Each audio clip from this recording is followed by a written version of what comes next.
Could you imagine arriving to a new city and find out from the king himself, well, I guess these days it would be the mayor or the governor, that one of the laws of the land is that you need to beat him at boxing? Imagine you've got to beat him at a boxing match. Indeed, that is going to be a situation for Jason and the Argonauts when they arrive at Bithynia. Mind you, it seems that back then they boxed until death. Hello, I'm Daisy, your hostess, and we are here with Jason, son of Aeson, in Apollonius Rhodius's Argonautica, translated by R.C. Seton, written around 238 BC. And the book is in the public domain. Feel free to visit the video description to access the timestamp and jump ahead, or stay with me as I share some interesting observations. This epic poem is loaded with side branches of other myth stories, and it is almost hard to keep up with them all through all the backstories and the nuances injected by the author, such as in the mention of taking the oath by the water of Styx, which is still a saying today.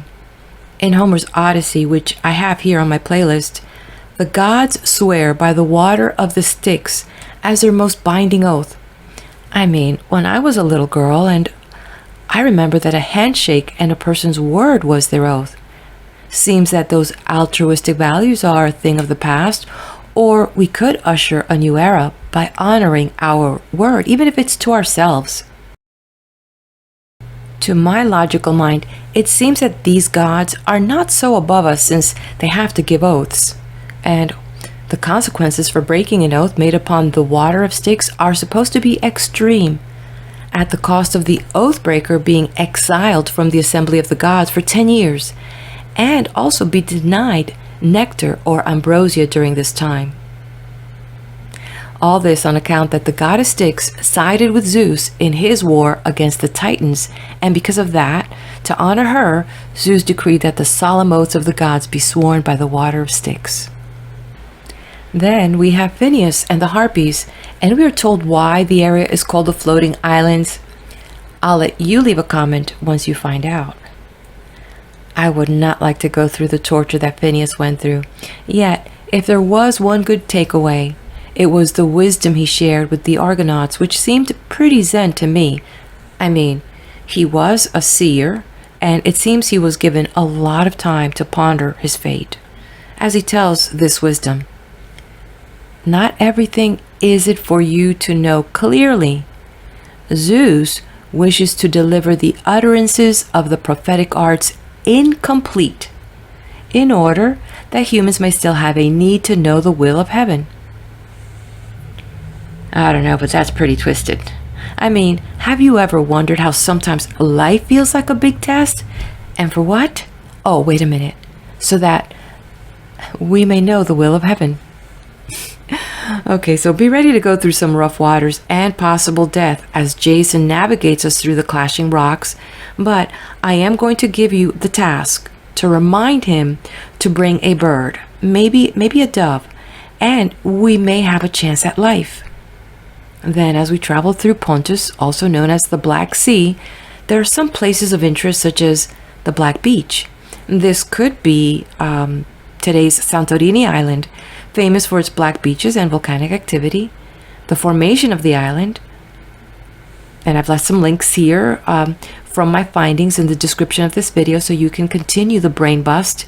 That formation is due to the volcanic activity and the eruption of the famous volcano of Santorini that occurred around 1600 BC, way before Apollonius' time.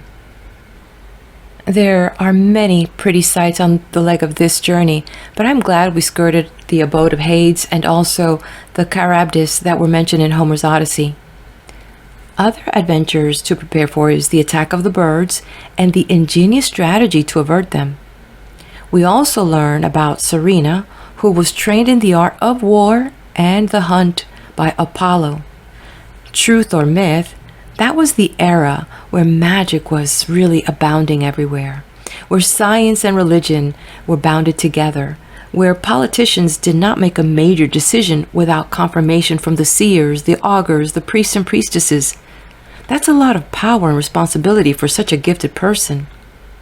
Imagine now you walking through the woods and coming across one of those trained warriors who also knew the arts of the plants and poisons and their counter poisons, and maybe they were also a seer.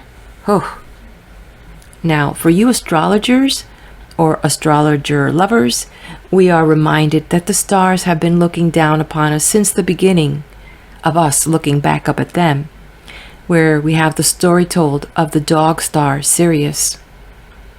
And then the idea of these multiple gods, that keep at a distance, yet Athena has proven a big help. Not visible as she was in Homer, she was said to have a hand in the building of the Argo ship, but we are not told if this is just through inspiration, like a divine inspiration, or was she physically there. I must admit that there was one sea god that did show up to reveal a bit of the divine plan to the crew in their moment of great despair in book 1. So if you remember that, which is in the previous video, make a comment. Again, imagine us traveling now. We need to stop and make like altars at every port, because that's what we're supposed to do, right? We need to make sacrificial offerings as a sign of honor and also to appease the gods. We would not want to upset any of these gods. Now, you don't look like the type that can handle the sight of blood, so make sure to run to the market and bring thigh bones and get them now before the price of food gets adjusted again, because the cost is going out the window. It's crazy, right? Oh, and by the way, bring the wine. We must pour wine on the sacrifice at the altar, or pour some wine on the ground. Somewhere we must pour wine. We're also told that altars are raised to bless the 12 gods and goddesses of Mount Olympus. And these are Zeus, Hera, Poseidon, Hades, Aphrodite, Apollo, Ares, Artemis, Athena, Hephaestus, Hestia, and Hermes. So let's get that in order. And so much beauty and so much tragedy all in one place. Typhus, I think I'm saying his name right. The helmsman died of some mysterious illness. Apollonius does not expand on that. So it makes me wonder, was it a fever? Is that where we get the name for typhus fever? Or was it a snake bite? That region was known to inhabit some dangerous species of snake known as the boomslang. I guess the right name is Dyspholetus typhus, which also has typhus as a base word. I did a word search, and it said that the name comes from the Greek tau, upsilon, phi, omicron, sigma, meaning hazy or smoky, and commonly used as a word for delusion, describing the state of mind of those infected. I'm not an expert on words, but curiosity did stop for a visit with me. So back to our adventure, and get ready to meet some interesting people. Oh yeah, book 2's got some interesting people. If you're looking for some fast and furious women, well, the Amazonians and the dart-throwing Chaldeans might be right up your alley. Either way, something tells me that they were skilled in the knowledge of poisons. From what I've learned from the pharmacology of ancient Greece, according to Dr. Hillman from the YouTube channel Lady Babylon, you would need to have some type of knowledge to put on those spearheads, because if you've got these women warriors, you need a little edge, right? A little poison at the end of those spears and arrowheads. They would be very sought after, I would say. Probably you could start a war with that to find those venoms, those, I guess, I don't know what you call it, warfare goods, right? Anyway, then there's the Tabarini.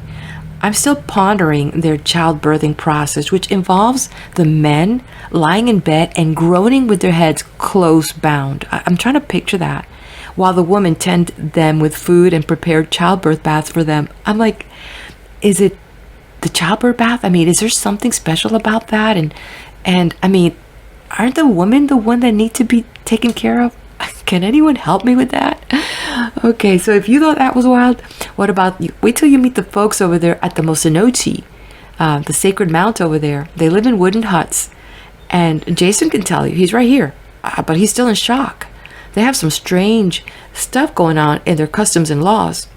such as whatever it is right to do openly before the people or in the marketplace, all of that they do in their home, and whatever acts you perform at home, these they perform out of doors in the midst of the streets without blame. So if you like that little song by Bruno Mars, he would say, "You and me, baby, making love like gorillas."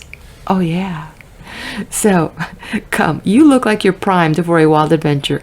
Come on board to the next book. Argonautica by Apollonius Rhodius, translated by R.C. Seaton. Book 2. Here were the ox stalls and farm of Amycus, the haughty king of Bebrycians, whom once a nymph, Bithynian Meli, united to Poseidon Genethlius, bare the most arrogant of men. For even for strangers he laid down an insulting ordinance, that none should depart till they had made trial of him in boxing. And he had slain many of the neighbors. And at that time, too, he went down to the ship, and in his insolence scorned to ask them the occasion of their voyage, and who they were, but at once spake out among them all. Listen, ye wanderers by sea, to what it befits you to know. It is the rule that no stranger who comes to the Bebrycians should depart till he has raised his hands in battle against mine. Wherefore, select your bravest warrior from the host and set him here, on the spot, to contend with me in boxing. But if you pay no heed and trample my decrees underfoot, assuredly to your sorrow will stern necessity come upon you. And thus he spake in his pride, but fierce anger seized them when they heard it, and the challenge smote Polydeuces most of all. And quickly he stood forth his comrade's champion, and cried, Hold now, and display not to us thy brutal violence, whoever thou art, for we will obey thy rules, as thou sayest. Willingly now do I myself undertake to meet thee. And thus he spake outright, but the other with rolling eyes glared on him, like to a lion struck by a javelin when the hunters in the mountains are hemming him around. And though he pressed by the throng, he reeks no more of them, but keeps his eyes fixed, singling out that man only who struck him first and slew him not. Hereupon the son of Tyndareus laid aside his mantle, closely woven, delicately wrought, which one of the Lemnian maidens had given him as a pledge of hospitality. And the king threw down his dark cloak of double fold with its clasps and the knotted crook of mountain olive which he carried. Then straightway they looked and chose close by a spot that pleased them, and bade their comrades sit upon the sand in 2 lines, nor were they alike to behold in form or in stature. The one seemed to be a monstrous son of baleful Typhoeus, or of Earth herself, such as she brought forth aforetime in her wrath against Zeus. But the other, the son of Tyndareus, was like a star of heaven, whose beams are fairest as it shines through the night sky at eventide. Such was the son of Zeus, the bloom of the first down still on his cheeks, still with the look of gladness in his eyes. But his might and fury waxed like a wild beast's, and he poised his hands to see if they were pliant as before and were not altogether numbed by toil and rowing. But Amycus on his side made no trial, but standing apart in silence he kept his eyes upon his foe, and his spirit surged within him, all eager to dash the lifeblood from his breast. And between them Leorius, the henchman of Amycus, placed at their feet on each side 2 pairs of gauntlets made of raw hide, dry, exceeding tough. And the king addressed the hero with arrogant words. Whichever of these thou wilt, without casting lots, I grant thee freely, that thou mayst not blame me hereafter.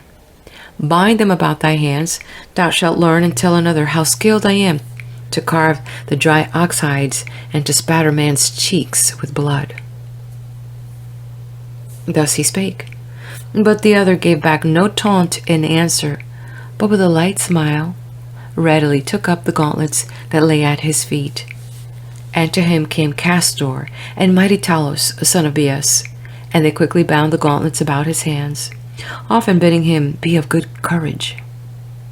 And to Amycus came Aretus and Ornytus, but little they knew, poor fools, that they had bound them for the last time on their champion, a victim of evil fate.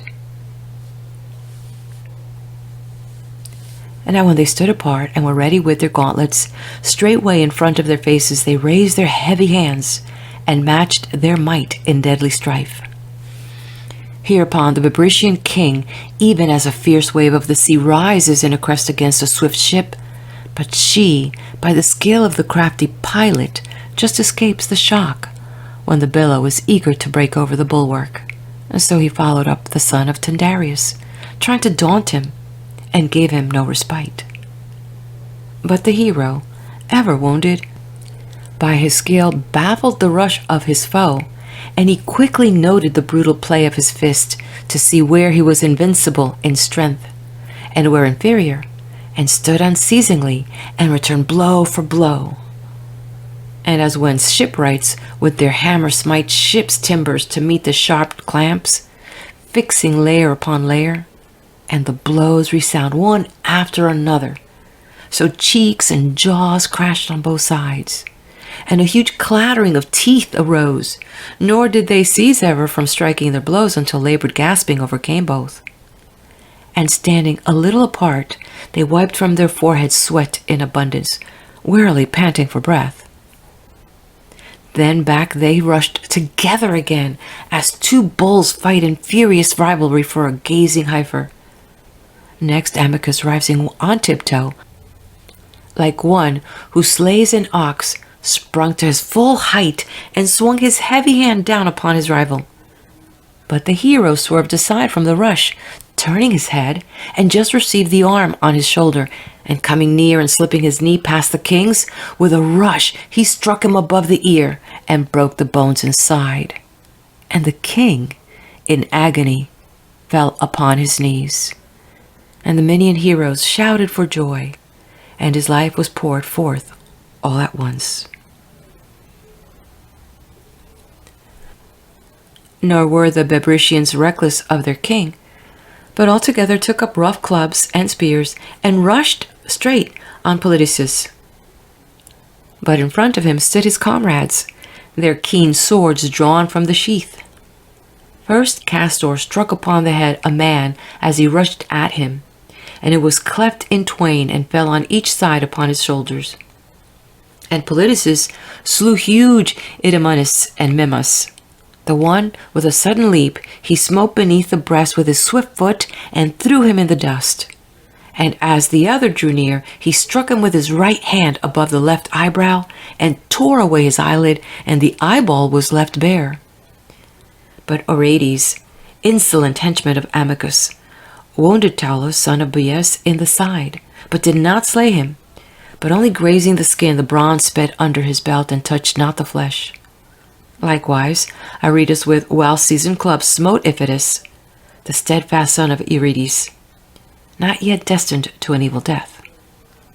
Assuredly soon was he himself to be slain by the sword of Clytius.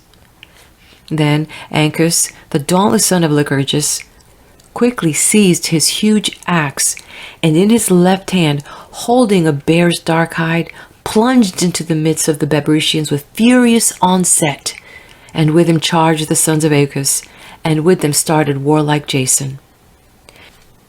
And as when amid the folds grey wolves rush down on a winter's day and scare countless sheep, unmarked by the keen-scented dogs and the shepherds too, and they seek what first to attack and carry off, often glaring around, but the sheep are just huddled together and trample on one another. So the heroes grievously scared the arrogant Bebrycians, and as shepherds or beekeepers smoke out a huge swarm of bees in a rock, and they meanwhile, pent up in their hive, murmur with droning hum, till, stupefied by the murky smoke, they fly forth far from the rock. So they stayed steadfast no longer, but scattered themselves inland through Bebrycia, proclaiming the death of Amycus. Fools, not to perceive that another woe all unforeseen was hard upon them. For at that hour their vineyards and villages were being ravaged by the hostile spear of Lycus and Mariandini, now that their king was gone. For they were ever at strife about the iron-bearing land. And now the foe was destroying their steadings and farms, and now the heroes from all sides were driving off their countless sheep. And one spake among his fellows thus, Bethink ye what they would have done in their cowardice if haply some god had brought Heracles hither. Assuredly, if he had been here, no trial would there have been of fists, I ween. But when the king drew near to proclaim his rules, the club would have made him forget his pride and the rules to boot.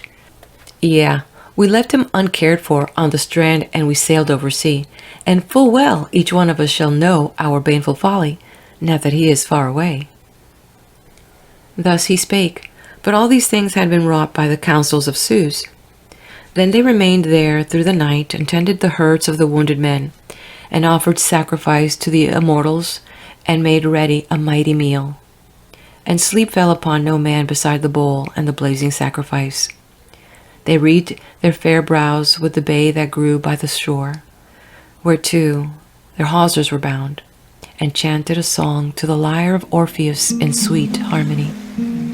And the windless shore was charmed by their song, and they celebrated the Therapnean son of Zeus. But when the sun rising from afar lands lighted up the dewy hills, and wakened the shepherds, then they loosened their hawsers from the stern of the bay tree, and put on board all the spoil they had need to take. And with a favoring wind, they steered through the eddying Bosporus. Hereupon, a wave like a steep mountain rose aloft in front as though rushing upon them, ever upheaved above the clouds. Nor would you say that they could escape grim death, for in its fury it hangs over the middle of the ship like a cloud, yet it sinks away into calm if it meets with a skillful helmsman. So they by the steering craft of Tiphys escaped, unhurt, but sore dismayed. And on the next day they fastened the hawsers to the coast opposite the Bithynian land. There Phineus, son of Agenor, had his home by the sea. Phineus, who above all men endured most bitter woes because of the gift of prophecy which Leto's son had granted him aforetime.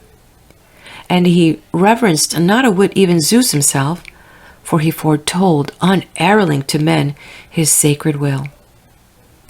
Wherefore Zeus sent upon him a lingering old age, and took from his eyes the pleasant light, and suffered him not to have joy of the dainties untold that the dwellers around ever brought to his house, when they came to inquire the will of heaven. But on a sudden, swooping through the clouds, the harpies with their crooked beaks incessantly snatched the food away from his mouth and hands. And at times not a morsel of food was left, at others but a little, in order that he might live and be tormented. And they poured forth over all a loathsome stench, and no one dared not merely to carry food to his mouth, but even to stand a distance. So foully reeked the remnants of the meal. But straightway, when he heard the voice and the tramp of the band, he knew that they were the men passing by, at whose coming Zeus' oracle had declared to him that he should have joy of his food. And he rose from his couch like a lifeless dream, bowed over his staff, and crept to the door on his withered feet, feeling the walls. As he moved, his limbs trembled for weakness and age, and his parched skin was caked with dirt, and naught but the skill held his bones together. And he came forth from the hall with wearied knees, and sat on the threshold of the courtyard. And a dark stupor covered him, and it seemed that the earth reeled round beneath his feet, and he lay in a strengthless trance, speechless. But when they saw him, they gathered round and marveled. And he at last drew labored breath from the depths of his chest, and spoke among them with prophetic utterance. Listen, bravest of all the Hellenes, if it be truly ye, whom by a king's ruthless command Jason is leading on the ship Argo in quest of the fleece. It is ye truly. Even yet my soul, by its divination, knows everything. Thanks I render to thee, O king, son of Leto, plunged in bitter affliction though I be. I beseech you by Zeus, the god of suppliants, the sternest foe to sinful men, and for the sake of Phoebus and Hera herself, under whose special care ye have come hither, help me, save an ill-fated man from misery, and depart not uncaring and leaving me thus as you see me. For not only has the Fury set her foot on my eyes, and I drag on to the end a weary old age, but besides my other woes, a woe hangs over me, the bitterest of all. The Harpies, swooping down from some unseen den of destruction, ever snatch the food from my mouth, and I have no device to aid me. But it were easier, when I long for a meal, to escape my own thoughts than them. So swiftly do they fly through the air. But if haply they do leave me a morsel of food, it reeks of decay, and the stench is unendurable. Nor could any mortal bear to draw near even for a moment, no, not if his heart were wrought of adamant. But necessarily bitter and insatiate compels me to abide, and abiding to put food in my cursed belly. These pests, the oracle declares, the sons of Boreas shall restrain. And no strangers are they that they shall ward them off, if indeed I am Phineus, who was once renowned among men for wealth and the gift of prophecy, and if I am the son of my father Agenor, and, when I ruled among the Thracians, by my bridal gifts I brought home their sister Cleopatra to be my wife. So spake Agenor's son, and deep sorrow seized each of the heroes, and especially the two sons of Boreas. And brushing away a tear, they threw nigh, and Zetes spake as follows, taking in his own the hand of the grief-worn sire. Unhappy one, none other of men is more wretched than thou, methinks. Why upon thee is laid the burden of so many sorrows? Hast thou with baneful folly sinned against the gods through thy skill in prophecy? For this are they greatly wroth with thee? Yet our spirit is dismayed with us for all our desire to aid thee, if indeed the god has granted this privilege to us too. For plain to discern to men of earth are the reproofs of the immortals, and we will never check the Harpies when they come, for all our desire until thou hast sworn that for this we shall not lose the favor of heaven. Thus he spake. And towards him the aged sire opened his sightless eyes, and lifted them up, and replied with these words.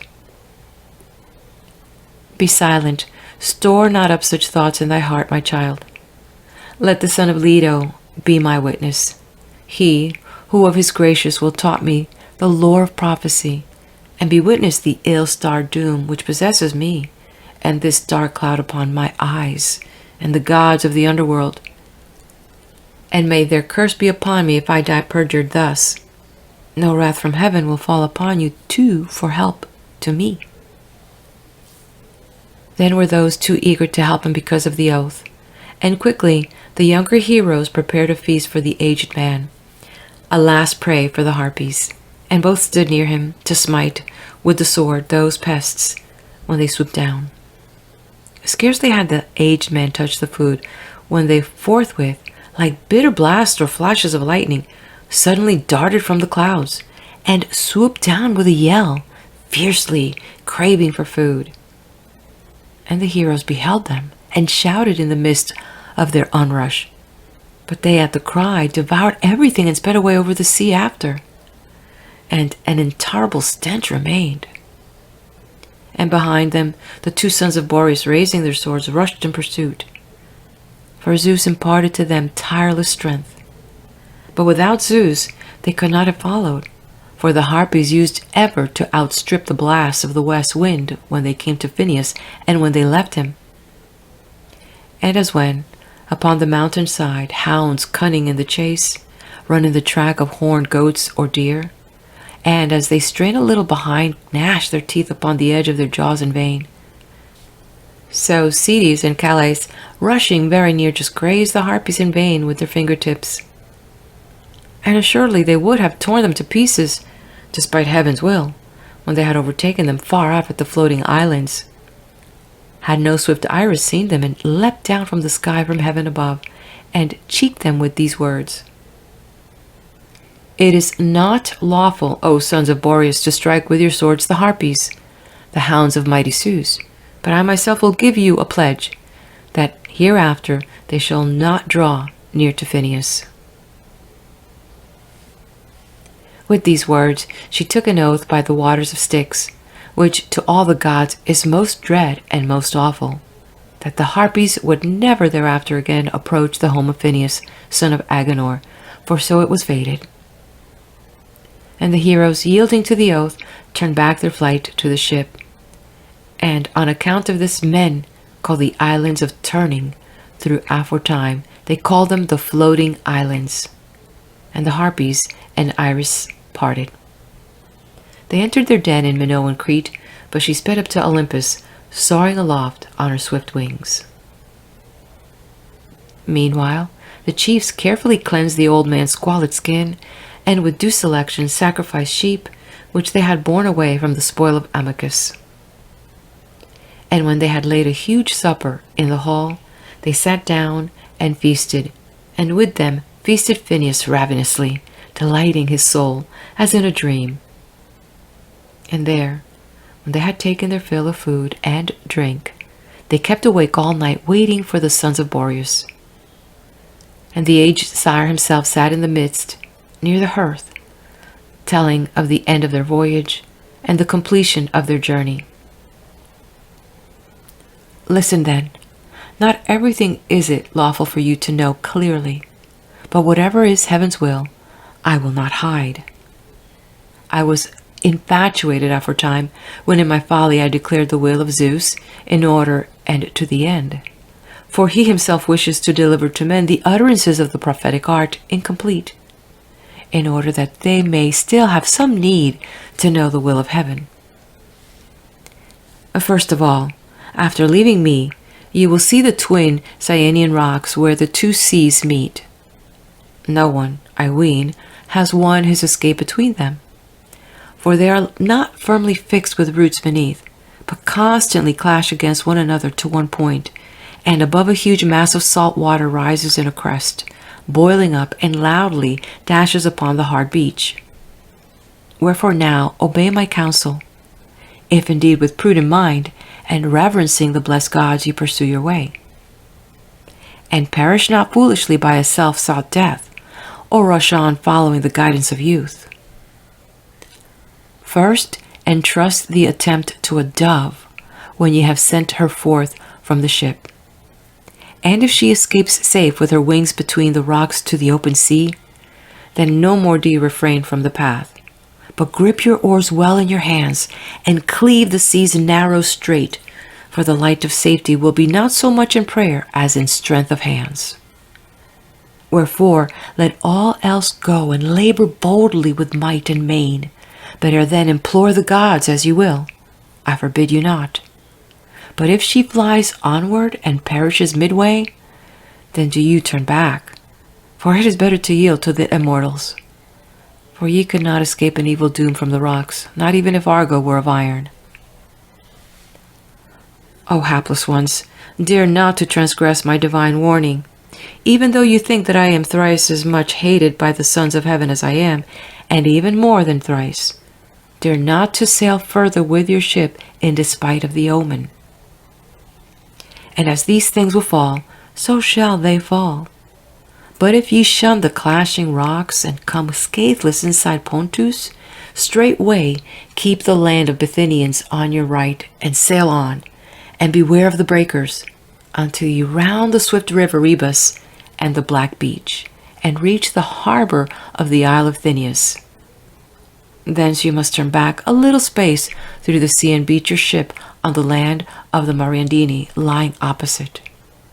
Here is a downward path to the abode of Hades, and the headland of Acherusia stretches aloft, and eddying Acheron cleaves its way at the bottom, even through the headland, and sends its water forth from the huge ravine. And near it you will sail past many hills of the Paphlagonians, over whom at the first Anatian Pelops reigned, and of his blood they boast themselves to be.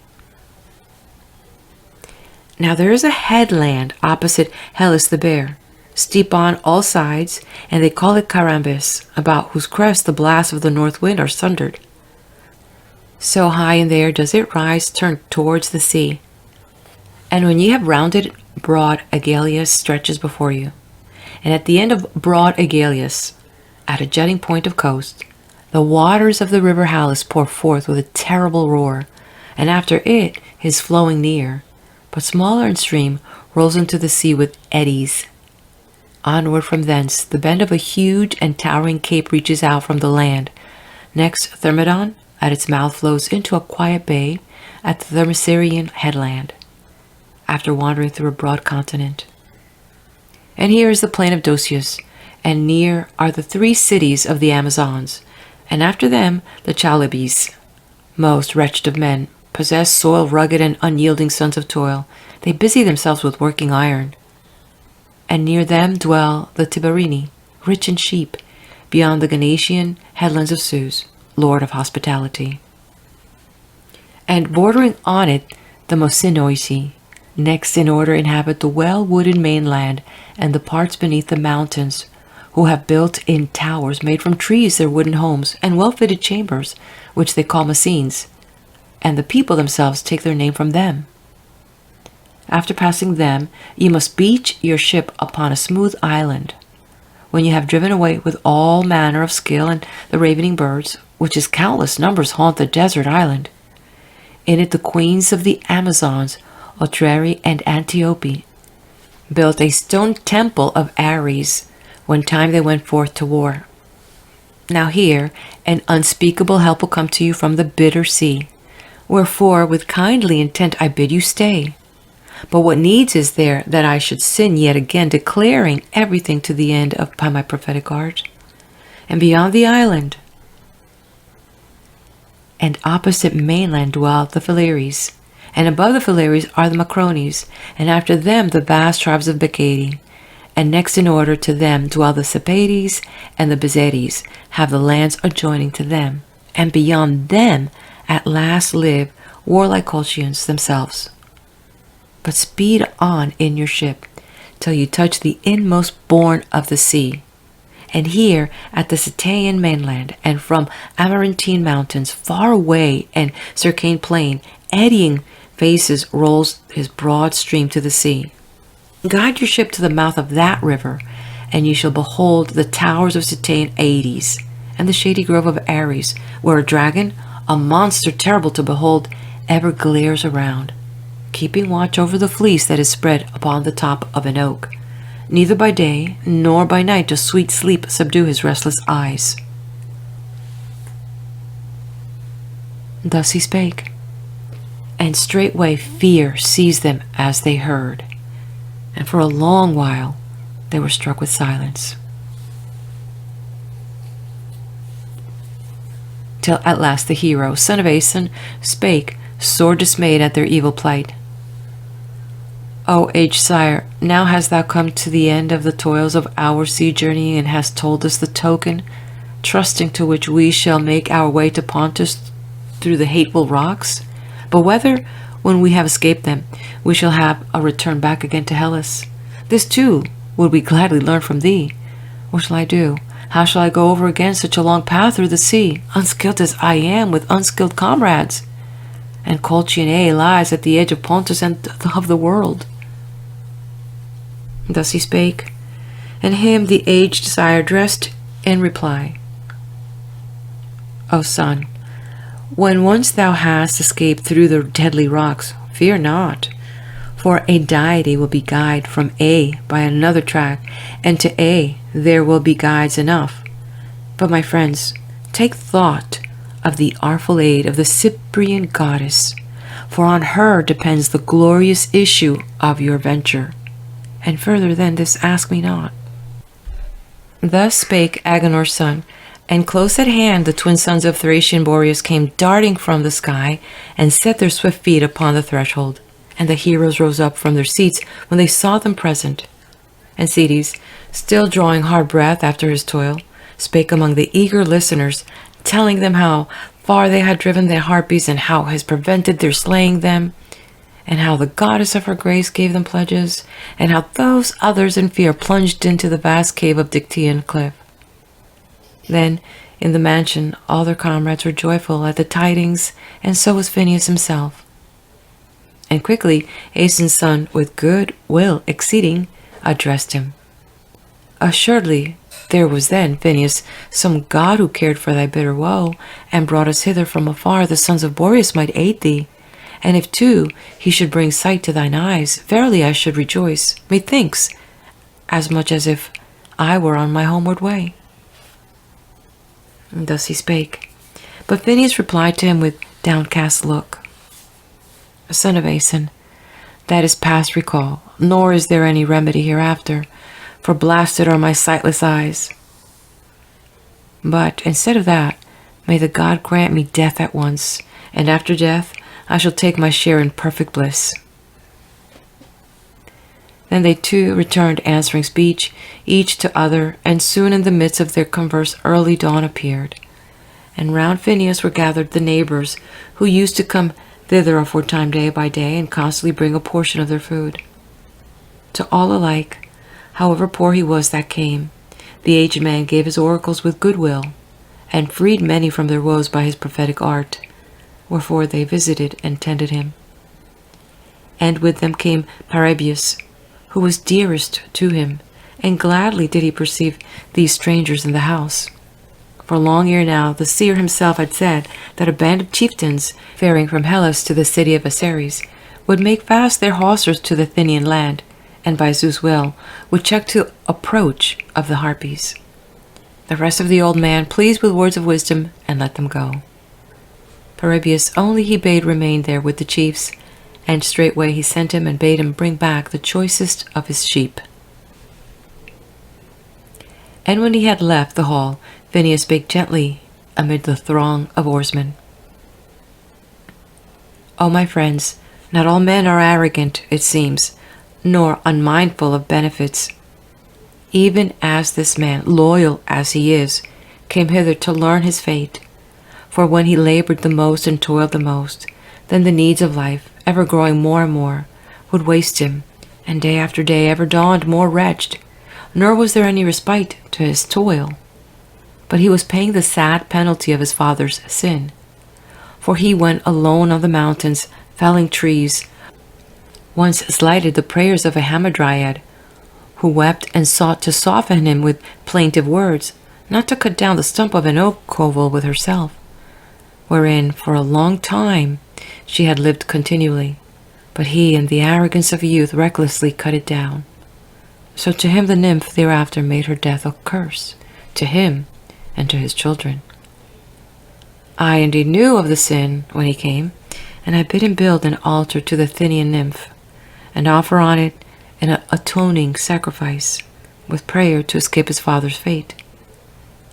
Here, ever since he escaped the God-sent doom, never has he forgotten or neglected me, but sorely and against his will do I send him from my doors, so eager is he to remain with me in my affliction.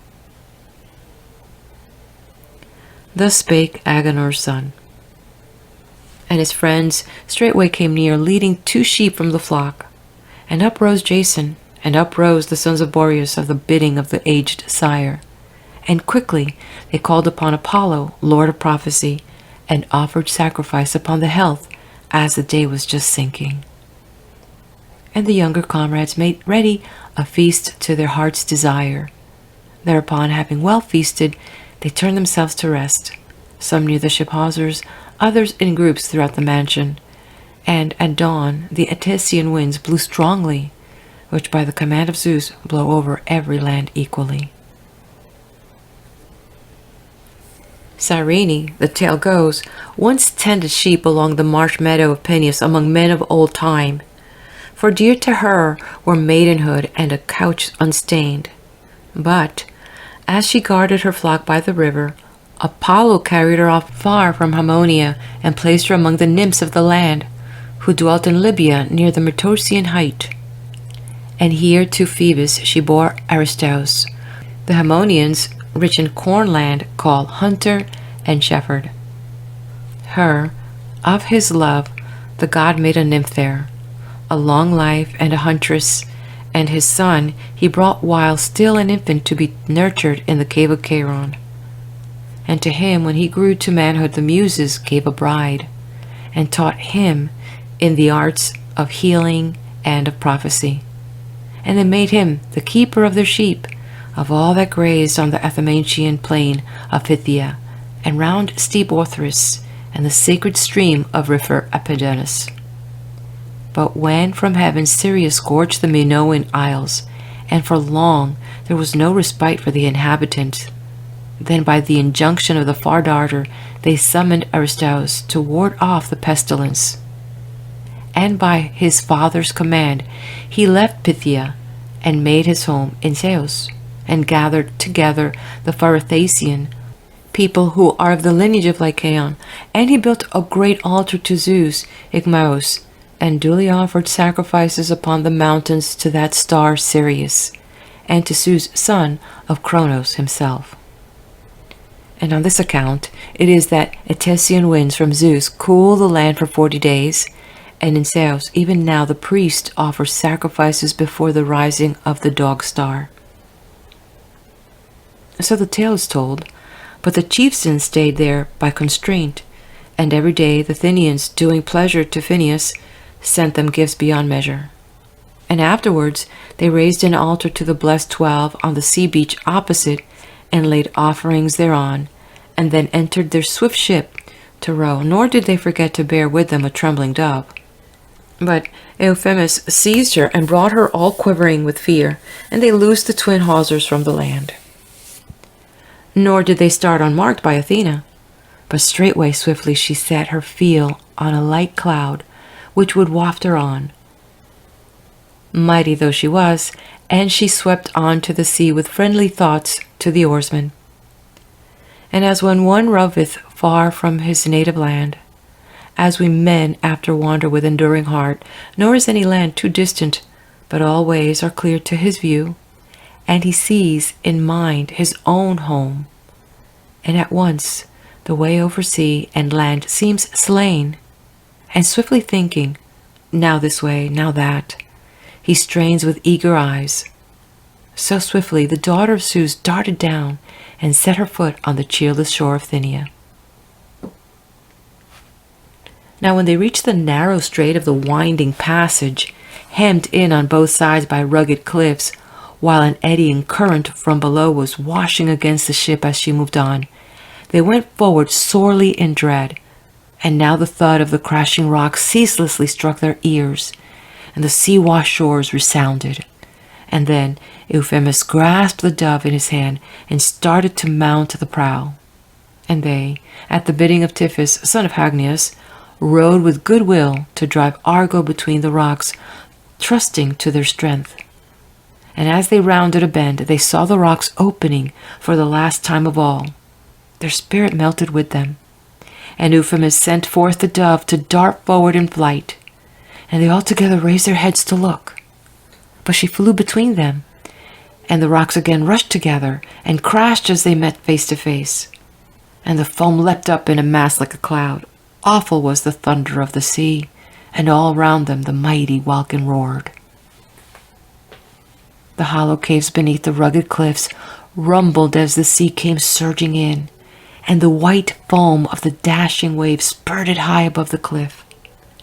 Next the current whirled the ship round, and the rocks shore away the end of the dove's tail feathers, but away she flew unscathed. And the rowers gave a loud cry, and Tiphys himself called to them to row with might and main, for the rocks were again parting asunder, but as they rowed they trembled, until the tide returning drove them back within the rocks. Then most awful fear seized upon all, for over their head was destruction without escape. And now to right and left broad Pontus was seen, when suddenly a huge wave rose up before them, arched like a steep rock, and at the sight they bowed with bended heads, for it seemed about to leap down upon the ship's whole length and to overwhelm them. But Typhus was quick to ease the ship as she labored with the oars, and in all its mass the wave rolled away beneath the keel, and at the stern it raised Argo herself and drew her far away from the rocks, and high in the air was she borne. But Euphemus strode among all his comrades and cried to them to bend their oars with all their might, and they with a shout smote the water, and as far as the ship yielded to the rowers, twice as far did she leap back, and the oar were bent like curved bows as the heroes used their strength. Then a vaulted billow rushed upon them, and the ship, like a cylinder, ran on the furious wave plunging through the hollow sea. And the eddying current held her between the clashing rocks, and on each side they shook and thundered, and the ship's timbers were held fast. Then Athena, with her left hand, thrust back one mighty rock, and with her right pushed the ship through, and she, like a winged arrow, sped through the air. Nevertheless, the rocks, ceaselessly clashing, shore off as she passed the extreme end of the stern ornament. But Athena soared up to Olympus, when they had escaped unscathed, and the rocks in one spot at that moment were rooted fast forever to each other, which thing had been destined by the blessed gods, when a man in his ship should have passed between them alive. And the heroes breathed again after their chilling fear, beholding at the same time the sky and the expanse of sea spreading far and wide. For they deemed that they were saved from Hades. And Typhus first of all began to speak. It is my hope that we have safely escaped this peril, we and the ship, and none other is the cause so much as Athena, who breathed into Argo divine strength when Argus knitted her together with bolts, and she may not be caught. Son of Aeson, no longer fear thou so much the hest of thy king, since a god hath granted us escape between the rocks. For Phineus, Agenor's son, said that our toils hereafter would be lightly accomplished. He spake, and at once he sped the ship onward through the midst of the sea past Bithynian coast. But Jason, with gentle words, addressed him in reply. Typhus, why dost thou comfort us by my grieving heart? I have erred, and I am distraught in wretched and helpless ruin. For I ought, when Peleus gave the command, to have straightway refused this quest to his face, though I were doomed to die pitilessly, torn limb from limb. But now I am wrapped in excessive fear and cares unbearable, dreading to sail through the chilling paths of the sea, and dreading when we shall set foot on the mainland. For on every side are unkindly men, and ever when day is done I pass a night of groans from the time when ye first gathered together for my sake. Well, I take thought for all things, but thou talkest at thine ease, eating only for thine own life. While for myself I am dismayed not a whit, but I fear for this man, and for that equally, and for thee, and for my other comrades, if I shall not bring you back safe to the land of Hellas. Thus he spake, making trial of the chiefs, but they shouted loud with cheerful words, and his heart was warmed with him at their cry, and again he spake outright among them. My friends, in your valor my courage is quickened. Wherefore now, even though I should take my way through the gulfs of Hades, no more shall I let fear seize upon me, since ye are steadfast amid cruel terrors. But now that we have sailed out from the striking rocks, I trow that never hereafter will there be another such fearful thing, if indeed we go on our way following the counsel of Phineus. Thus he spake, and straightway they ceased from such words and gave unwearying labor to the oar.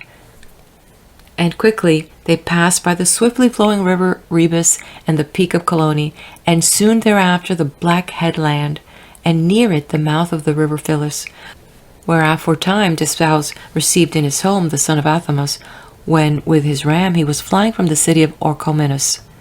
And Disphous was the son of a meadow nymph, nor was insolence his delight, but contented by his father's stream he dwelt with his mother, pasturing his flocks by the shore. And quickly they sighted and sailed past his shrine, and the broad banks of the river and the plain, and deep-flowing Calpe, and all the windless night and the day they bent to their tireless oars. And even as plowing oxen toil, as they cleave the moist earth, and sweat streams in abundance from flank and neck, and from beneath the yoke their eyes rolls askance, while the breath ever rushes from their mouths in hot gasps, and all day long they toil, planting their hoofs deep in the ground. Like them, the heroes kept dragging their oars through the sea. Now when divine light has not yet come, nor is it utter darkness, but a faint glimmer has spread over the night, the time when men wake and call it twilight, at that hour they ran into the harbor of the desert island Thynias, and, spent by weary toil, mounted the shore. And to them the son of Leto, as he passed from Lycia far away to the council spoke of the Hyperboreans, appeared, and about his cheeks on both sides his golden locks flowed in clusters as he moved. In his left hand he held a silver bow, and on his backpack was slung a quiver hanging from his shoulders. And beneath his feet all the island quaked, and the waves surged high on the beach. Helpless amazement seized them as they looked, and no one dared to gaze face to face into the fair eyes of the god. And they stood with heads bowed to the ground, but he, far off, passed on to the sea through the air. And at length Orpheus spake as follows, addressing the chiefs.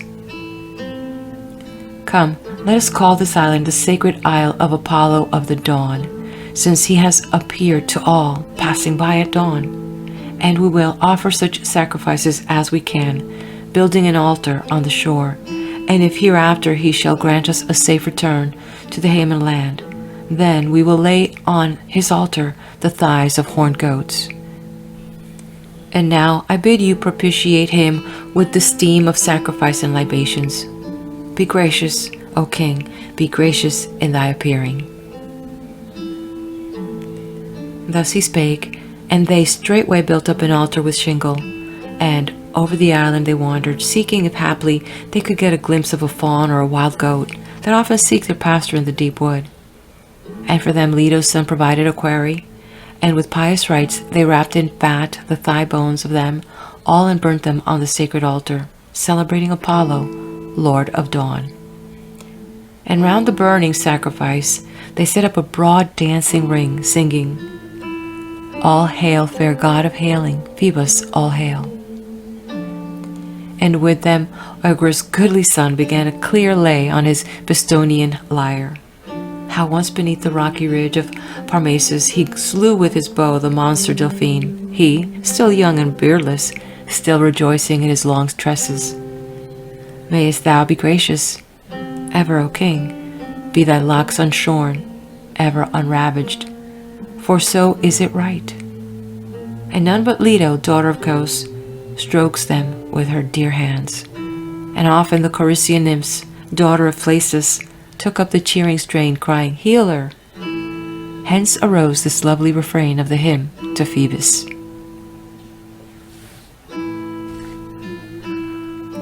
Now when they had celebrated him with dance and song, they took an oath with holy libations that they would ever help each other with concord of heart, touching the sacrifice as they swore. And even now, there stands there a temple to gracious concord, which the heroes themselves reared, paying honor at that time to the glorious goddess. Now when the third morning came, with a fresh west wind they left the lofty island.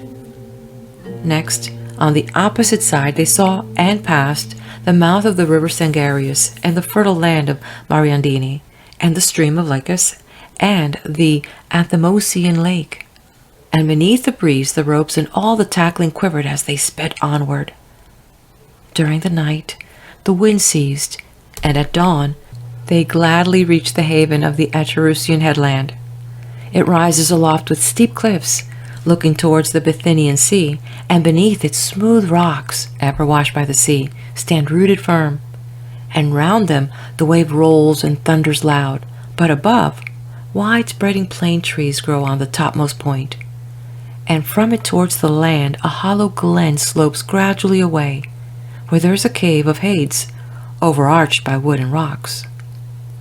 From here, an icy breath, unceasingly issuing from the hill recess, ever forms a glistening rime which melts again beneath the midday sun. And never does silence hold that grim headland, but there is a continual murmur from the sounding sea and the leaves that quiver in the winds from the cave. And here is the outfall of the river Acheron, which bursts its way through the headland and falls into the eastern sea, and a hollow ravine brings it down from above. In after times, the Nicaean Megarians named it Sunotis, when they were about to settle in the land of the Mariandini. For indeed the river saved them with their ships when they were caught in a violent tempest. By this way the heroes took the ship through the Acherusian headland and came to land over against it as the wind had just ceased. Not long ago had they come unmarked by Lycus, the lord of that land, and the Mariandini, they, the slayers of Amycus, according to the report which the people heard before. But for that very deed they even made a league with the heroes. And Polydeuces himself they welcomed as a god, flocking from every side, since for a long time had they been warning against the arrogant Bebrycians. And so they went up all together into the city, and all that day with friendly feelings made ready a feast within the palace of Lycus, and gladdened their souls with converse. Aeson's son told him the lineage and name of each of his comrades, and the behest of Peleus, and how they were welcomed by the Lemnian women, and all that they did at the Dolonian Cyzicus, and how they reached the Mysian land and Cius, where, sore against their will, they left behind the hero Heracles. And he told the saying of Glaucus, and how they slew the Bebrycians and Amycus, and he told of the prophecies and affliction of Phineus, and how they escaped Cyanean rocks, and how they met with Leto's son at the island. And as he told all, Lycus was charmed in soul with listening, and he grieved for Heracles left behind, and spake as follows among them all. O friends, what a man he was, from whose help ye have fallen away, as ye cleave your long path to Aeetes. For well do I know that I saw him here in the halls of Diciculus my father, when he came hither on foot through the land of Asia, bringing the girdle of warlike Hippolyte. And me he found with the down just growing on my cheeks. And here, when my brother Priolus was slain by the Mysians, my brother, whom ever since the people lament with most piteous dirges, he entered the lists with Titus in boxing and slew him, mighty Titus, who surpassed all the youths in beauty and strength, and he dashed his teeth to the ground. Together with the Mysians, he subdued beneath my father's sway the Phrygians also, who inhabit the lands next to us, and he made his own the tribes of the Bithynians and their land, as far as the mouth of Rebus and the peak of Clone. And besides them, the Paphlagonians of Pelops yielded us that they were, even all those round whom the dark water of Bilius breaks. But now the Bebrycians and the insolence of Amycus have robbed me, since Heracles dwells far away, for they have long been cutting off huge pieces of my land until they have set their bounds at the meadows of deep-flowing Hippias. Nevertheless, by your hands have they paid the penalty, and it was not without the will of heaven. I trow that he brought war on the Bebrycians this day, he, the son of Tyndareus, when he slew that champion. Wherefore, whatever requital I am now able to pay, gladly will I pay it. For that is the rule for weaker men, when the stronger begin to help them. So with you all, and in your company, I bid Cyzicus my son follow, and if he goes, you will find all men friendly that ye meet on your way through the sea, even to the mouth of the river Thermodon. And besides that, to the sons of Tyndareus will I raise a lofty temple on the Icterusian height, which all sailors shall mark far across the sea, and shall reverence, and hereafter for them will I set apart outside the city, as for gods, some fertile fields of the well-tilled plain. Thus all day long they revelled at the banquet. But at dawn they hied down to the ship in haste, and with them went Lycus himself, when he had given them countless gifts to bear away, and with them he sent forth his son from his home. And here his destined fate smote Idmon, son of Abbas, skilled in soothsaying. But not all did his soothsaying save him, for necessity drew him on to death. For in the mead of the Rioni River there lay, cooling his flanks and huge belly in the mud, a white-tusked boar, a deadly monster, whom even the nymphs of the marsh dreaded, and no man knew it. But all alone he was feeding in the wide fell. But the son of Abbas was passing along the raised banks of the muddy river, and the boar from some unseen lair leapt out of the reed bed, and charging gashed his thigh and severed in twain the sinews and the bone. And with a sharp cry the hero fell to the ground. And as he was struck, his comrades flocked together with answering cry. And quickly Peleus with his hunting spear aimed at the murderous boar as he fled back into the fen. And again he turned and charged, but Idas wounded him, and with a roar he fell impaled upon the sharp spear.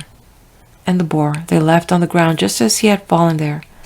But Idmon, now at the last gasp, his comrades bore to the ship in sorrow of heart, and he died in his comrades' arms. And there they stayed from taking thought for their voyaging, and abode in grief for the burial of their dead friend.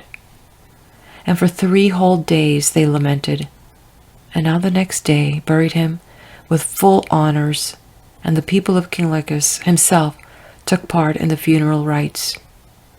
And, as is the due of the departed, they slaughtered countless sheep at his tomb. And so a barrow to his hero was raised in that land, and there stands a token for men of later days to see, the trunk of a wild olive tree, such as ships are built of, and it flourishes with its green leaves a little below the Acherusian headland. And if at the bidding of the Muses I must tell this tale outright, Phoebus strictly commanded the Boeotians and Niceans to worship him as guardian of their city, and to build their city round the trunk of the ancient wild olive. But they, instead of the god-fearing Aeolid Idmon, at this day honor Agamestor. Who was the next that died? For then a second time the heroes heaped up a barrow for a comrade dead. For still are to be seen 2 monuments of those heroes. The tale goes that Typhus, son of Hagnias, died, nor was it his destiny thereafter to sail any further. But him there on the spot a short sickness laid to rest far from his native land, when the company had paid due honors to the dead son of Abbas, and at the cruel woe they were seized with unbearable grief. For when with due honors they had buried him also hard by the seer, they cast themselves down and helpless on the seashore silently, closely wrapped up, and took no thought for meat or drink, and their spirit drooped in grief, for all hope of return was gone. And in their sorrow they would have stayed from going further had not Hera kindled exceeding courage in Ancaeus, whom near the waters of Imbrasus Estepalia bore to Poseidon. For especially was he skilled in steering, and eagerly did he address Peleus. Son of Aeacus, is it well for us to give up our toils and linger on in strange land? Not so much for my prowess in war did Jason take me with him in quest of the fleece, far from Parthenia, as for my knowledge of ships. Wherefore, I pray, let there be no fear for the ship, and so there are here other men of skill, of whom none will harm our voyaging, whomsoever we set at the helm. But quickly, tell forth of this, and boldly urge them to call to mind their task. Thus he spake, and Peleus' soul was stirred with gladness, and straightway he spake in the midst of all. My friends, why do we thus cherish a bootless grief like this? For those 2 have perished by the fate they have met with, but among our host are steersmen yet, and many have won. Wherefore let us not delay our attempt, but rouse yourselves to the work and cast away your griefs. And him in reply Aeson's son addressed with helpless words. Son of Aeacus, where are these steersmen of thine? For those whom we once deemed to be men of skill, they even more than I are bowed with vexation of heart. Wherefore I forebode an evil doom for us even as for the dead, if it shall be our lot neither to reach the city of fell Aedes, nor even to pass beyond the rocks to the land of Hellas, but a wretched fate will enshroud us here ingloriously till we grow old for naught. Thus he spake, but Anchius quickly undertook to guide the swift ship, for he was stirred by the impulse of the goddess. And after him, Erginus and Nauplius and Euphemus started up, eager to steer. But the others held them back, and many of his comrades granted it to Anchius.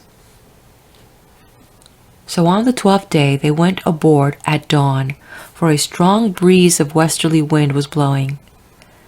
And quickly with the oars they passed out through the river Acheron, and, trusting to the wind, shook out their sails, and with canvas spread far and wide they were cleaving their passage through the waves in fair weather.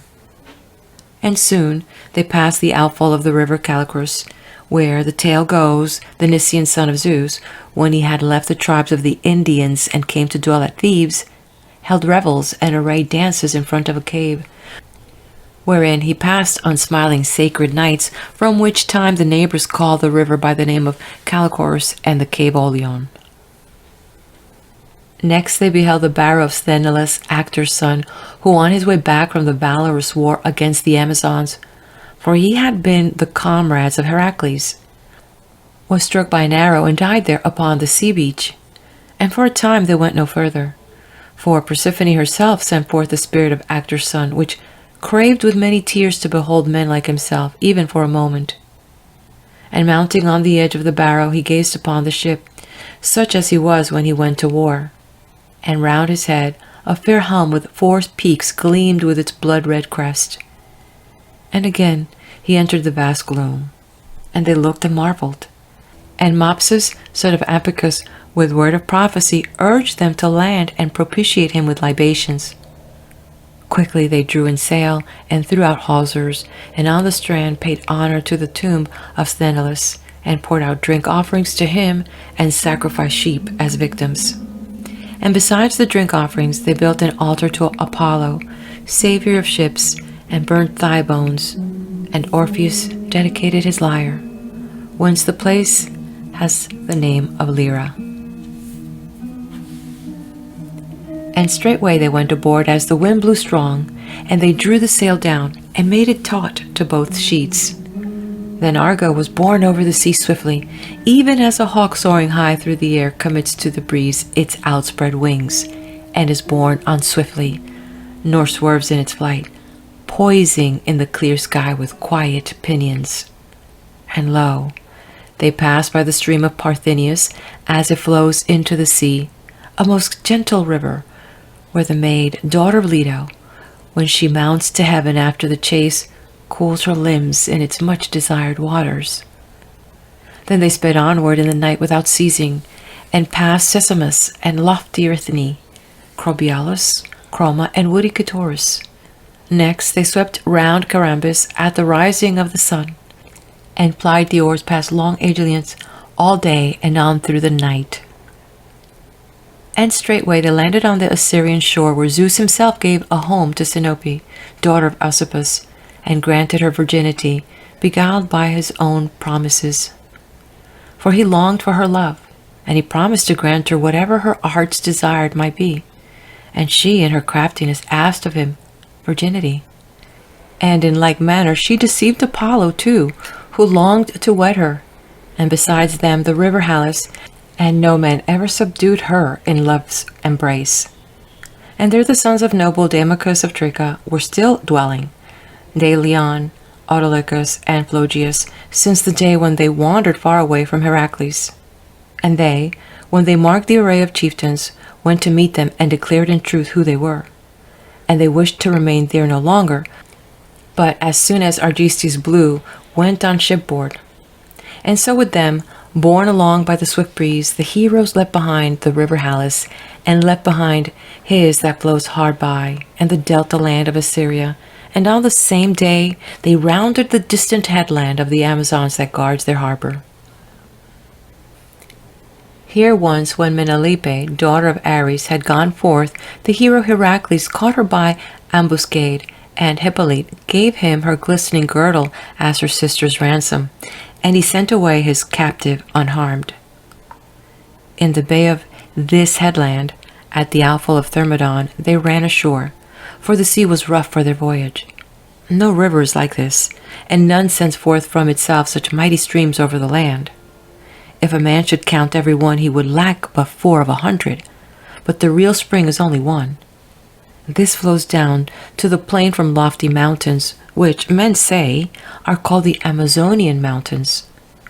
Thence it spreads inland over a hilly country straight forward, wherefrom its streams go winding on, and they roll on this way and that evermore, wherever best they can reach the lower ground, one at a distance and another near at hand, and many streams are swallowed up in the sand and are without a name, but mingled with a few. The main stream openly bursts with its arching crest of foaming into the inhospitable Pontus, and they would have tarried there and have closed in battle with Amazons, and would have fought not without bloodshed, for the Amazons were not gentle foes, and regarded not justice, those dwellers on the Doitian plain. But grievous insolence and the works of Ares were all their care, for by race they were the daughters of Ares and the nymph Harmonia, who bare to Ares war-loving maids, wedded to him in the glens of the Acmonian wood, that had not the breezes of Argestes come again from Zeus. And with the wind they left the rounded beach, where the Themysterian Amazons were arming for war, for they dwelt not gathered together in one city, but scattered over the land, parted into 3 tribes.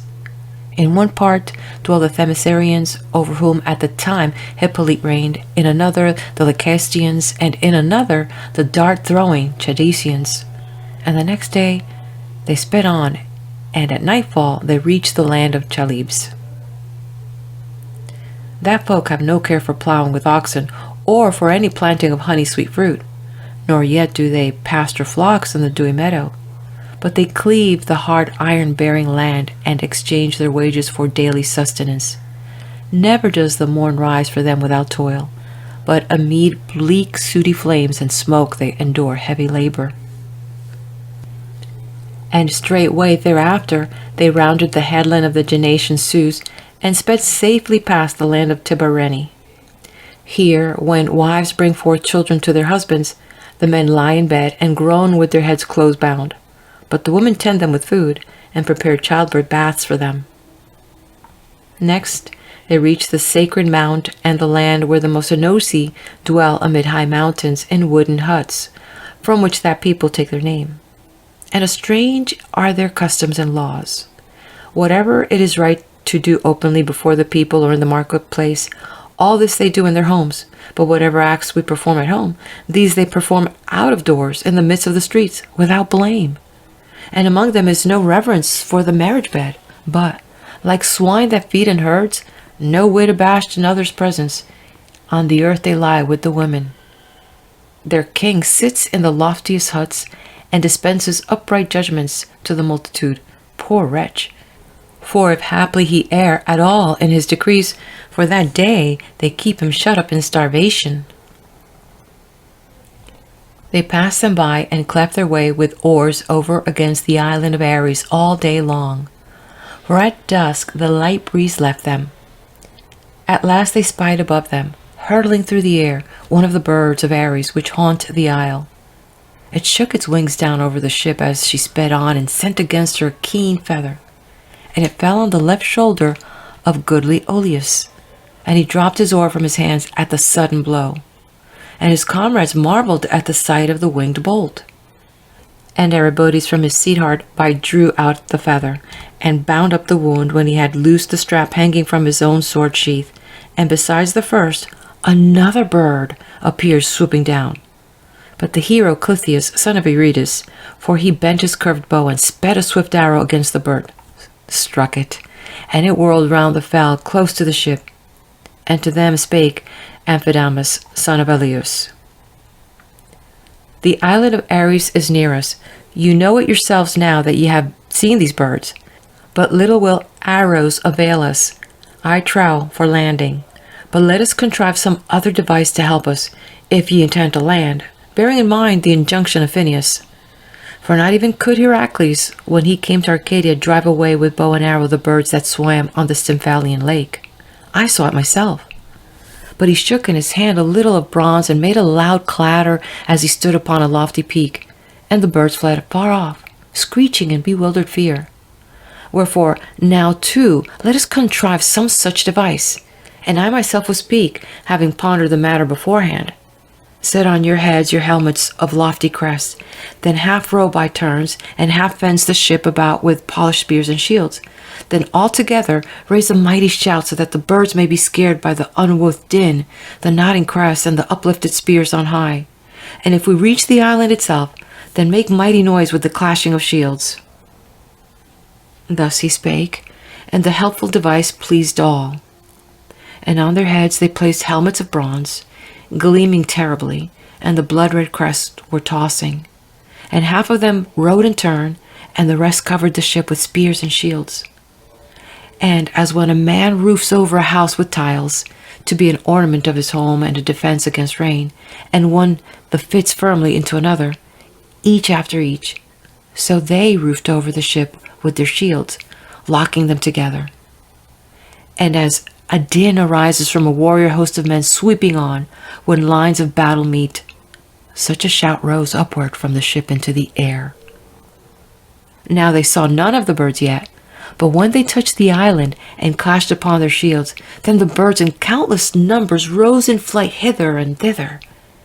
And as when the son of Cronos sends from the clouds a dense hailstorm on city and houses, and the people who dwell beneath hear the din above the roof and sit quietly, since the stormy season has not come upon them unawares, but they have first made strong the roofs. So the birds sent against the heroes a thick shower of feather, shafts, as they darted over the sea to the mountains of the land opposite. What then was the purpose of Phineus in bidding the divine band of heroes land there? Or what kind of help was about to meet their desire? The sons of Phrixus were faring towards the city of Orchomenus from coming from Cydian Aedes on board a Colchian ship, to win the boundless wealth of their father. For he, when dying, had enjoined this journey upon them, and lo, on that day they were very near that island. But Zeus had impelled the north wind's might to blow, marking by rain the moist path of Arcturus, and all day long he was stirring the leaves upon the mountains, breathing gently upon the topmost sprays. But at night he rushed upon the sea with monstrous force, and with his shrieking blast uplifted the surge, and a dark mist covered the heavens, nor did the bright stars anywhere appear from among the clouds, but a murky gloom brooded all around.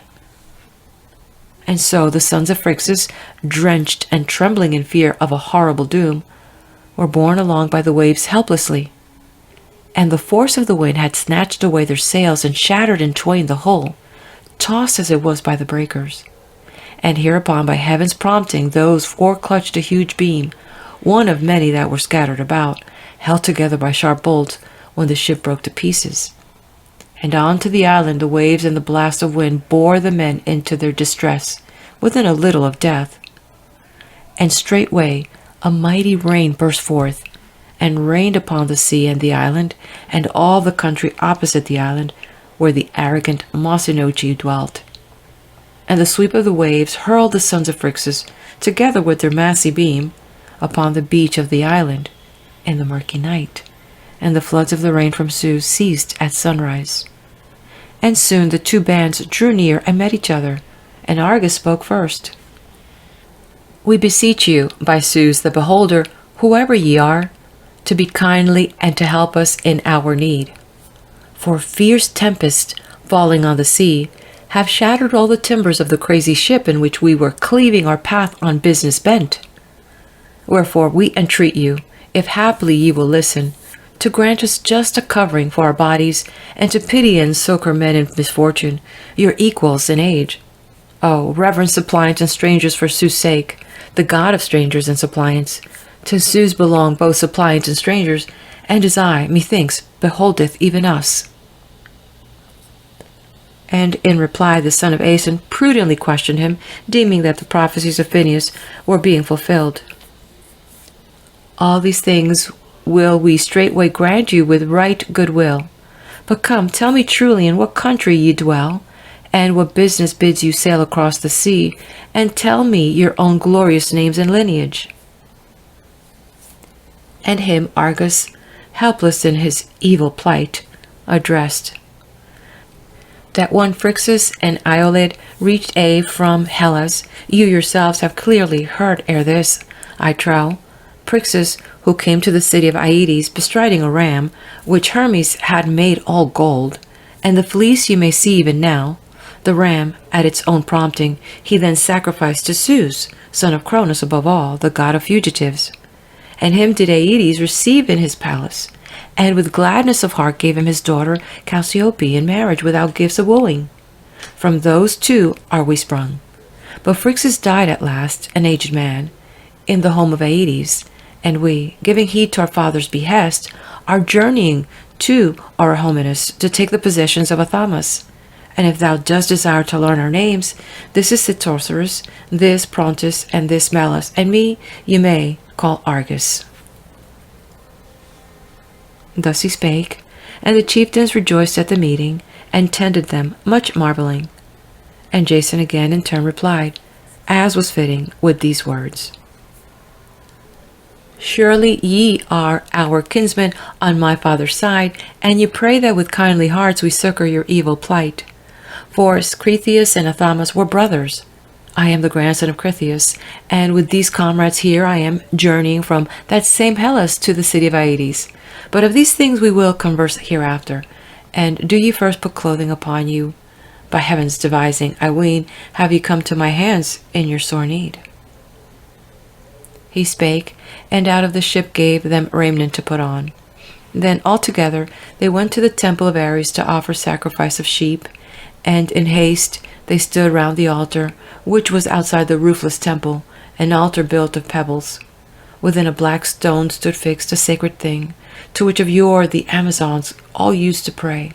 Nor was it lawful for them, when they came from the opposite coast, to burn on this altar offerings of sheep and oxen, but they used to slay horses, which they kept in great herds. Now, when they had sacrificed and eaten the feast prepared, then Aeson's son spake among them, and thus began. Zeus' self, I ween, beholds everything, nor do we men escape his eye, we that be God-fearing and just. For as he rescued you, father, from the hands of a murderous stepdame, and gave him measureless wealth besides, even so hath he saved you harmless from the baleful storm. And on board this ship ye may sail hither and thither, where you will, whether to Aea or to the wealthy city of divine Arthomenus. For our ship Arthena, built and with axe of bronze cut her timbers near the crest of Pelion, and with the goddess wrought Argus. But yours the fierce surge hath shattered, before ye came nigh to the rocks which all day long clashed together in the straits of the sea. But come, be yourselves our helpers, for we are eager to bring to Hellas the Golden Fleece, and guide us on our voyage, for I go to atone for the intended sacrifice of Phrixus, the cause of Zeus' wrath against the sons of Aeolus. He spake with soothing words, but horror seized them when they heard. For they deemed that they would not find Aedes friendly if they desired to take away the ram's fleece. And Argus spake as follows, vexed that they should busy themselves with such a quest. My friends, our strength, so far as it avails, shall never cease to help you, not one whit, when need shall come. But Aedes is terribly armed with deadly ruthlessness, wherefore exceedingly do I dread this voyage. And he boasts himself to be the son of Helios, and all round dwell countless tribes of Colchians. And he might match himself with Ares in his dread war-cry and giant strength. Nay, to seize the fleece in spite of Aedes is no easy task.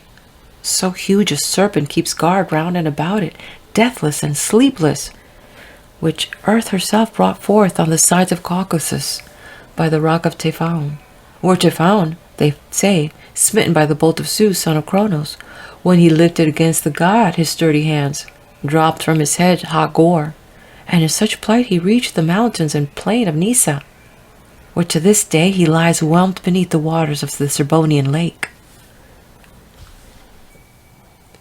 Thus he spake, and straightway many a cheek grew pale when they heard of so mighty an adventure. But quickly Peleus answered with cheering words, and thus spake. Be not so fearful in spirit, my good friend, for we are not so lacking in prowess as to be no match for Aeetes to try his strength with arms. But I deem that we too are cunning in war, we that go thither near akin to the blood of the blessed gods. Wherefore, if he will not grant us the fleece of gold for friendship's sake, the tribes of the Colchians will not avail him, I ween. Thus they addressed each other in turn, until again, satisfied with their feast, they turned to rest. And when they rose at dawn, a gentle breeze was blowing, and they raised the sails, which strained to the rush of the wind, and quickly they left behind the island of Ares. And at nightfall they came to the island of Illyria, where Cronos, son of Uranus, what time in Olympus he reigned over the Titans, and Zeus was yet being nurtured in a Cretan cave by the Curetes of Ida, lay beside Illyria, when he had deceived Rhea. And the goddess found them in the midst of their dalliance. And Cronos leapt up from the couch with a rush in the form of a steed with flowing mane. But the ocean's daughter, Illyria, in shame left the spot in those haunts, and came to the long Pelasgian ridges, where by her union with the transfigured deity she brought forth huge Charon, half like a horse, half like a god. Thence they sailed on, past the Macrones and far-stretching land of the Bacchae, and over sweeney Cyparis, and after them the Bizares. For ever forward they clave their way, quickly borne by the gentle breeze. And lo, as they sped on, a deep gulf of the sea was opened, and lo, the steep crags of the Caucasian mountains rose up, where, with his limbs bound upon the hard rocks by galling fetters of bronze, Prometheus fed with his liver an eagle that ever rushed back to its prey. High above the ship, and even they saw it flying with a loud whir near the clouds. And yet it shook all the sails with the fanning of those huge wings. For it had not the form of a bird of the air, but kept poising its long wing feathers like polished oars. And not for long after they heard the bitter cry of Prometheus as his liver was being torn away. And the air rang with his screams until they marked the ravaging eagle rushing back from the mountain on the self-same track. And at night, by the skill of Argus, they reached broad flowing Phasis and the utmost bourne of the sea. And straightway they let down the sails and the yard arm and stowed them inside the hollow mast crutch, and at once they lowered the mast itself till it lay along, and quickly with oars they entered the mighty stream of the river, and round the prow the water surged as it gave them way. And on their left hand they had lofty Caucasus and the Scythian city of Aea, and on the other side the plain of Ares and the sacred grove of that god, where the serpent was keeping watch and ward over the fleece as it hung on the leafy branches of an oak. And Aeson's son himself from a golden goblet poured into the river libations of honey and pure wine to earth, and to the gods of the country, and to the souls of dead heroes. And he besought them of their grace to give kindly aid, and to welcome their ship's hawsers with favorable omen. And straightway Anchius spake these words: We have reached the Colchian land and the stream of Phasis, and it is time for us to take counsel whether we shall make trial of Aeetes with soft words, or an attempt of another king shall be fitting. Thus he spake, and by the advice of Argus, Jason bade them enter a shaded backwater, and let the ship ride at anchor offshore. And it was near at hand in their course, and there they passed the night. And soon the dawn appeared to their expectant eyes. End of Book 2. If you haven't done so yet, hit that like button. If you like what you see here on my channel, give it a subscribe. And let's head over to the next video where we continue with this tale in Book 3.